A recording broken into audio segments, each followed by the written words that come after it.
저는 다니엘 기도회를 하면서 참 기대와 기쁨이라는 표현, 그 표현이 가장 적당하다라고 생각합니다. 왜냐하면 어제 저녁에 강사로 서신 선교사님 성함도 제가 잘 모르고 얼굴도 뵌 적도 없고, 근데 어제 간증을 쭉 하시는 내용을 들으면서 저희가 새벽에 어제 나눴던 말씀 여러분 기억나세요?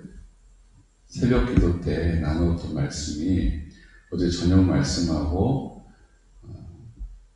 같은 말씀이라는 걸 제가 이렇게 들으면서 참 우리 하나님께서 우리 공동체에게 다니엘 기도의 흐름과 같이 우리 공동체를 이렇게 이끌어가고 있다라는 14,000개의 교회가 가야 할 길이 우리 교회가 가고 있는 길이라는 거죠.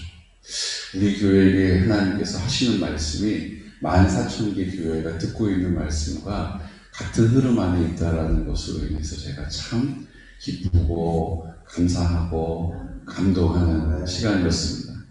우리가 어제 들었으니까 선교사님 간증하실 내용을 미리 올리는 것도 아니고 선교사님이 뭘 이렇게 간증하는지 알 수도 없고, 그러니까 다른 분들은 이제 다른 곳에서 간증하시던 내용을 이제 가지고 오셔서 간증하시는 분도 계시더라고요. 알려주신 분들. 근데 어제 그 선교사님은 잘 저도 모르고 또 이제 접할 수도 없었고, 근데 하나님께서 우리 말씀을 이렇게 같은 흐름 안에서 우리에게 먹여주고 계신 것으로 인하여서 감사합니다. 새벽에 무슨 말씀인지 또 기억이 안 나시는 분들은 그 총독 서기오 바울 있었잖아요. 그 사람 복음 들어야 할 사람이고, 바나바와 바울이 복음을 전하고, 바에수라고 하는 엘루마라고 하는 거짓 선지자 마술사가 못 듣게 자꾸 이제 회방을 하죠. 우리가 듣는다는 거예요. 들어야 할 말씀, 복음을 들어야 하는데 우리가 복음을 듣지 못하도록 방해하는 일들이 있습니다. 그게 외부에서만 있는 게 아니라 어디에서도 있다고요? 내 안에서도 있다는 거예요. 네가 뭘 할 수 있어. 너 해봤는데 안 됐잖아. 어차피 안 될 거야. 근데 이걸 자꾸 듣다 보면 어떤 일이 벌어진다고요? 사람은 믿음을 들으면서 나기 때문에, 어제 선교사님은 이제 그렇게 표현 안 하셨지만 저희 새벽에는 이렇게 표현되어 있죠. 믿음은 들으면서 나죠. 듣는 것에서 그 안에 믿음으로 자리 잡히는 거예요. 옆에서 엘로마가 자꾸 거짓 메시지를 자꾸 서기오 바울이 듣지 못하도록, 믿지 못하도록 옆에서 자꾸 못 전하게 하고 회방하고 딴소리하고, 그거를 듣지 않을 수 있는 것이 은혜입니다. 우리가 자꾸 그거를 내버려 두면 방치하면 어떻게 된다고요? 그게 우리 안에 자리하게 되고 우리 안에서 믿지 못하는 사람으로 살게 하는 거예요. 그러니까 우리는 뭐 하라고요? 그것을 거절하고 예수 그리스도 이름으로 대적하고, 그것보다 더 좋은 방법이 뭐예요? 하나님의 말씀을 입을 열어서 선포하는 거예요. 그러니까 말씀을 많이 읽으면 성령께서 기억나게, 생각나게 하셔서 뭐 하는 거예요? 그때에 예수님이 40일 금식하시고 그 말씀으로 그 마귀의 유혹을 다 물리치신 것처럼, 우리도 그런 생각이 들 때, 욕심이 들어올 때, 욕심 부리면 안 돼. 욕심 부리지 말아야지. No! 욕심이 잉태한 즉 죄를 낳고, 죄가 장성한 즉 사망을 낳느니라. 아멘. 욕심이 떠나가는 거예요. 이해가 되세요? 막 미운 마음이 들어요. 그럼 뭐 해야 돼요? 하나님은 사랑이시라. 주님이 내 안에, 내가 주님 안에 거하면 무슨 일이든지 통통할 것이다. 응답받을 것이다. 주님께서 일할 것이다. 그러면 주님 내 안에 사랑이시니까 내가 용서 못할 사람이 없는 거죠. 하나님의 말씀을 선포하는 순간 어둠의 영들은 떠나가게 될 것입니다. 하나님의 말씀이 예수 그리스도의 이름으로 선포되는 순간 흑암의 영들은 그 견고한 진이 파쇄당하는 거예요. 이게 될까 싶은데 여리고성이 무너져 내리는 것처럼 이 홍해 바다가 이게 어떻게 이 문제가 해결될까? 너희는 가만히 있어. 오늘날 너희를 향한 하나님의 구원을 보라. 이게 어떻게 가능할까? 그 복잡한 과정, 순서, 절차 우리는 몰라요. 우리 안에 없는 거예요. 주님은 그냥 그 바다를 반으로 쪼개버리시죠. 우리가 믿음 안에서 하나님의 말씀을 신뢰하고 그 말씀을 입을 열어 선포하고 순종의 태도를 가지고 그 걸음을 딱 내디디는 순간 우리가 경험할 수 있는 이 땅의 것이 아닌 하나님의 것이 우리의 삶 가운데 펼쳐지게 될 줄로 믿습니다. 그 좁은 문을 열고 이게 좁은 문 들어가서 이 안에 뭐가 있을까나 그러고 들어갔는데 그 안에 뭐가 있는 거예요? 천국이 있는 거예요. 하나님 나라가 있는 거예요. 참 기대가 됩니다. 어제 선교사님이 하시는 말씀, 우리에게 새벽에 주신 말씀 제가 들으면서 감사합니다. 이러면서 말씀 제가 어제 들었어요. 주님을 기대하십시오. 주님이 우리를 선하게 인도하고 계십니다. 오늘 말씀 얼마나 또 기대가 됩니까? 오늘 말씀은 그 바나바와 바울이 복음을 전하였더니 사람들이 복음을 들었고 더 많은 사람들이 그 복음을 듣기를 원했고 근데 그 복음을 또 거절하는 사람들이 있었고 그 거절하는 사람들에게 바나바와 바울이 너희가 믿지 않으려고 작정한 사람들이구나. 너희에게는 구원과 관련 없다. 그리고 신을 툭툭 풀고 거기를 떠나요. 해방하는 사람들, 방해하는 사람들 있었고 계속 집요하게 그 일을 합니다. 이거는 마귀들이 하나님의 나라가 회복되는 것을 원치 않기 때문이에요. 자기의 종들, 자기의 꼬붕들을 많이 만들어 놓아야 하기 때문에 지옥으로 함께 끌고 가려고 부단히 노력하는 것입니다. 그리고 미래의 일을 알지 못하기 때문에 계속 이렇게 하면 우리도 이길 것이다. 우리도 방법이 있을 것이다. 이미 정해진 결과를 받아들이지도 못하고 그러니까 마귀들이 헛똑똑인 거예요.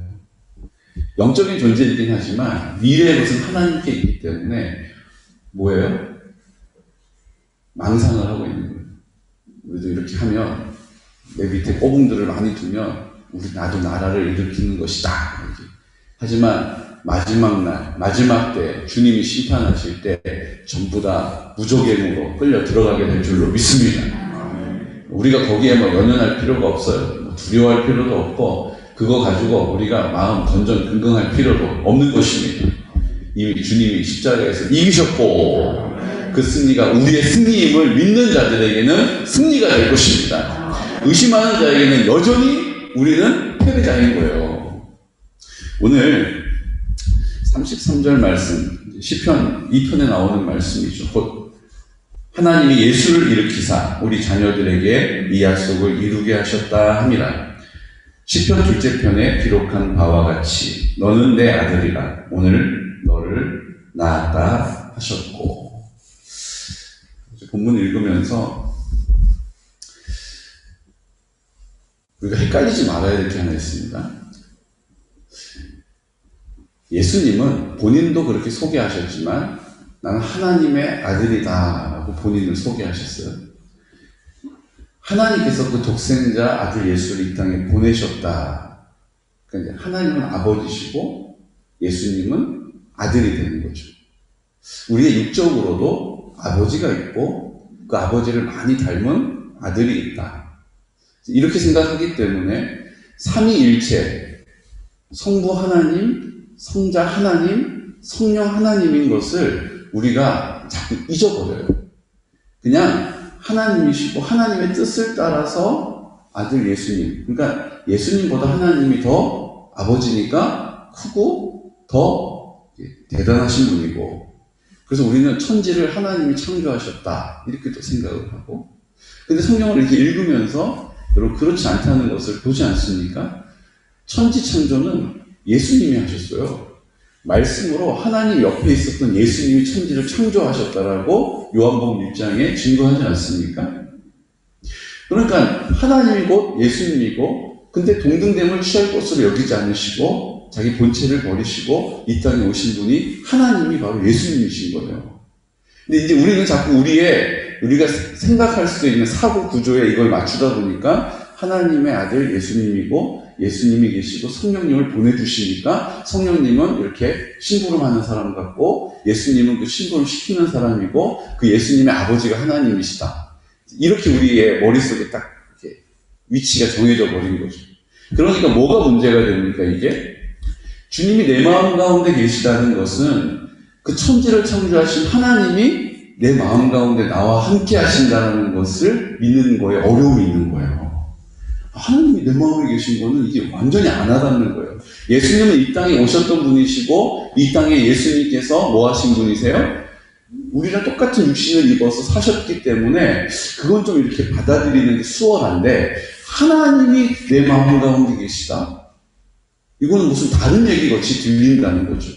근데 아버지가 내 안에, 내가 아버지 아내라고 예수님 말씀하신 것은 같은 분이라는 의미예요.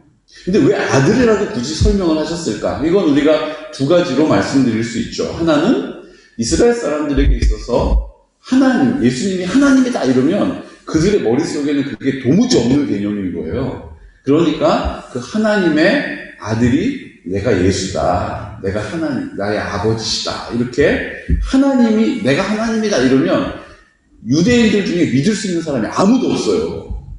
그들의 머릿속에는 하나님은 저 멀리 계시고 가장 위대하신 분이시기 때문에 그분이, 내가 눈에 보이는 예수님이 하나님이다 이러면 이거 이해할 수가 없는 거예요, 도대체.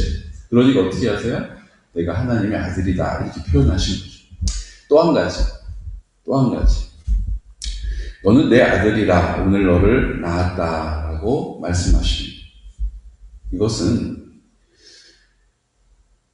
내가 죽고 주님이 내 안에 생명의 근원이 되시면 주님이 나로 사시는 거예요. 그렇죠? 그러니까 이제 나는 뭐가 되는 거예요? 나는 곧 하나님의 아들이 되는 거예요.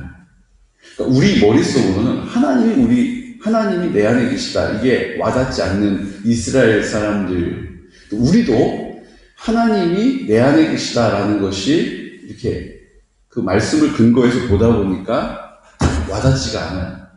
그냥 그대로 유대인들이 믿는 예수님은 독생자 하나님의 아들이시다. 근데 그게 어떤 위치, 어떤 능력의 차이가 있는 게 아니라는 것을 일단 우리가 믿는 믿음을 가지고 하나님의 아들 예수님 독생자를 이 땅에 보내주신 하나님의 사랑, 그 하나님 아버지의 말씀에 순종하여서 죽기까지 우리를 사랑하신 예수님의 사랑, 이건 이제 우리가 이해할 수가 있죠.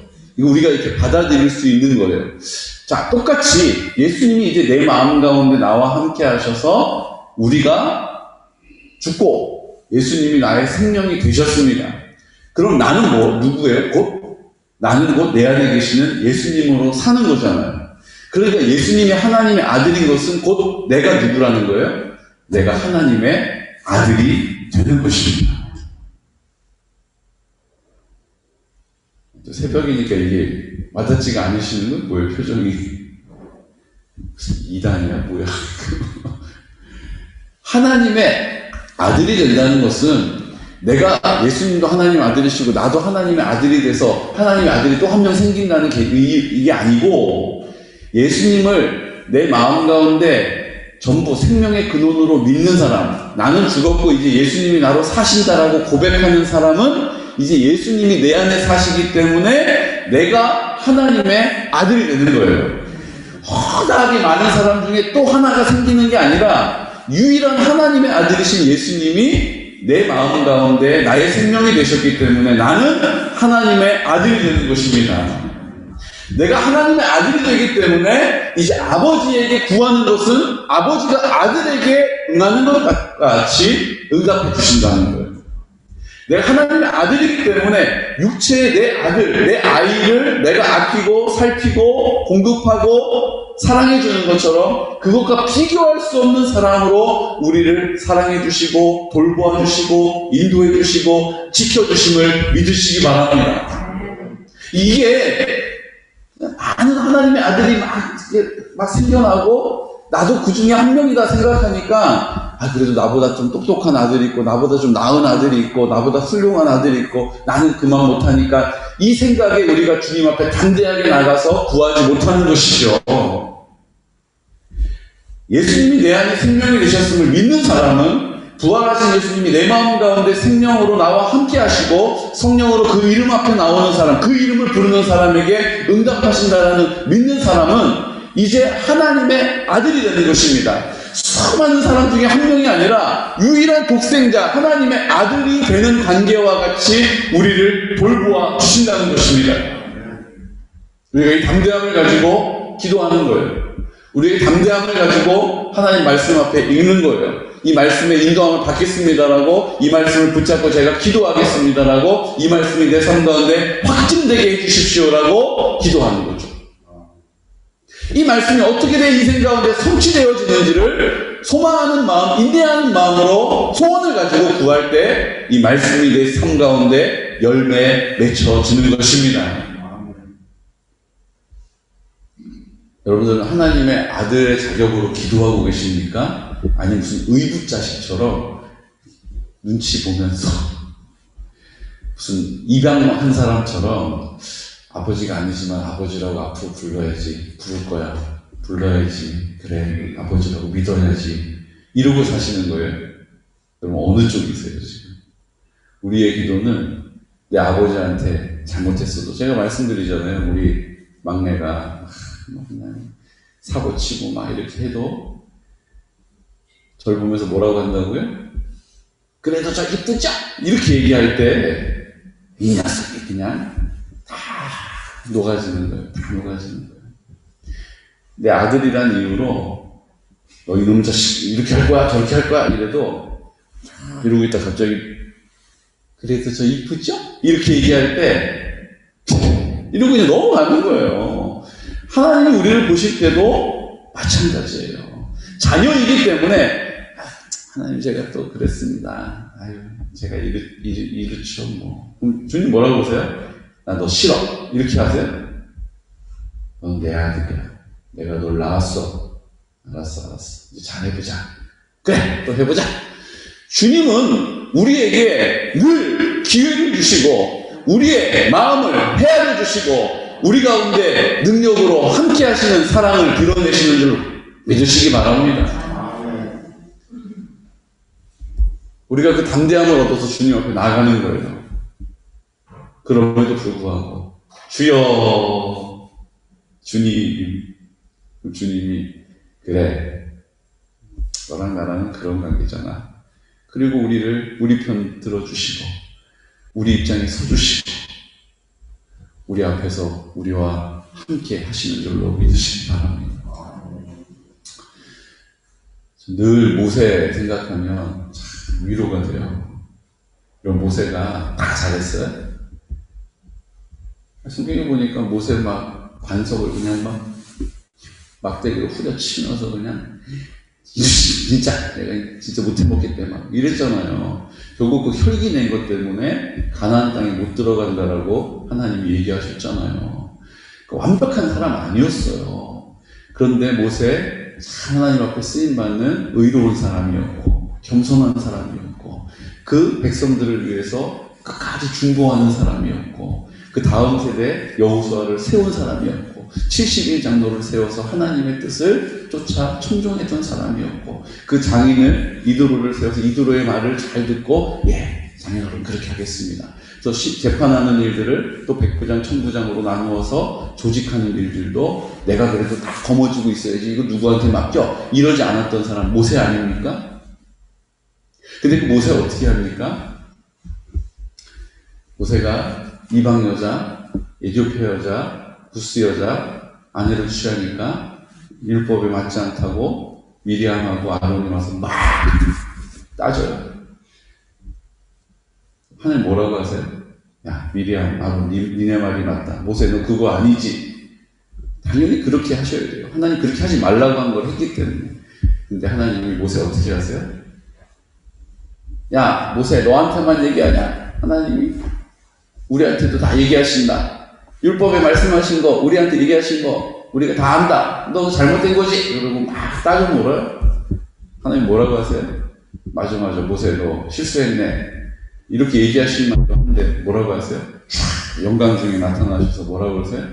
내가 내 선지자들에게 내 뜻을 말하기도 한다. 하지만 모세는 다르다. 모세는 내가 그에게 직접 얘기한다. 모세가 허물이 있지만 주님과 관계가 친밀하니까 주님이 그렇게 하면 곤란한 지경의 상황이지만 모세 편을 들어서 야, 내가 니네하고도 얘기하지만 모세하고는 특별해. 모세는 나랑 그런 관계가 아니야. 그렇게 얘기하시고 그래도 하나님 이 말씀 이렇게 하신 건 뭡니까? 이렇게 얘기하기 전에 뭐 어떻게 하세요? 그냥 호련히 사라져버리세요. 할 말 그냥 탁 하고 입장 곤란하니까 그냥 사라져버리신다니까요. 그 모세를 특별히 여겨주시는 이유는 어디에 있습니까? 실수 안 해서가 아니에요. 하나님과 친밀한 관계를 모세가 붙잡고 있었기 때문인 것입니다. 잘못했어도 주님 앞에 주님 하고 말할 수 있는 친밀한 관계가 모세에게 있었기 때문이라는 것이죠. 우리도 하나님의 말씀을 더 가까이 하고 순종하는 태도를 가지고 감사의 고백을 통하여 주님이 주시는 우리의 삶에 대해서 승리함으로 주님이 더 가까이 더 주님을 깊이 만나고 경험함으로 주님과 친밀한 관계를 맺을 수 있는 은혜가 있으시기를 축복합니다. 누가 뭐라고 해도 나는 주님을 신뢰합니다. 누가 뭐라고 해도 주님은 나를 선하게 인도해 주십니다. 주님에 대한 그 신뢰 때문에 늘 주님의 나라를 선포하고 늘 주님의 나라를 기쁨으로 그 길을 걸어갈 수 있는 은혜가 있으시기를 예수 그리스도 이름으로 축복합니다. 이게 너는 내 아들이라고 말씀하시는 우리가 그것을 와닿지가 않으니까 여러 아들 중에 한 명이 됐다가 아니에요. 유일한 독생자 하나님의 아들 예수님이 이제 내 마음 가운데 계시기 때문에 내가 하나님의 아들이 된 것입니다. 이것을 조금 더 넓게 보면 하나님이 나와 함께 하시는 것이지만 우리가 거기까지는 내 마음이 확 열리지가 않는다면 그 하나님의 아들 예수님께서 이제 내 마음 가운데 계신 것이 하나님의 아들이 될 자격이 되는 거예요. 근데 이걸 조금 더 들여다보면 하나님이 이제 내 마음 가운데 계신 거죠. 예수님과 하나님, 예수님과 성령님은 같은 분이십니다. 이걸 우리가 신학적으로 다 헤아릴 수 없지만 우리가 이해할 수 있는 범위 안에서 나는 하나님의 아들이 되었다. 독생자 아들, 그 독생자를 아끼지 아니하시고 우리에게 주신 그 하나님과 나는 그런 관계가 시작된 것입니다. 그런 관계가 시작되어진 그 관계 안에서 주님을 풍성히 누리시기를 예수 그리스도의 이름으로 축복합니다. 그리고 복음을 막 전해 거절당해요. 쫓겨나가요. 그럼 어떻게 돼요? 좌절하게 되죠. 실망하게 되죠. 그런데 오늘 52절 말씀은 이렇게 우리에게 선포합니다. 제자들은 기쁨과 성령이 충만하니라. 제자들은 기쁨과 성령이 충만했다는 것입니다. 여러분, 복음을 전한다는 것은 하나님이 그 한 영혼을 구원하시는 복음, 선교, 전도를 기뻐하신다라고 우리는 생각해요. 근데 저는 그것도 맞지만 잘 한번 생각해 보세요. 하나님 우리에게 복음을 전하라. 땅끝까지 이르러 내 증인이 되라 라고 말씀하신 것은 그 영혼을 내가 구원시키기 위해서 우리를 거기다 보내시는 것도 맞지만 그거보다 더 궁극적인 하나님 아버지의 동기와 마음은 뭐예요?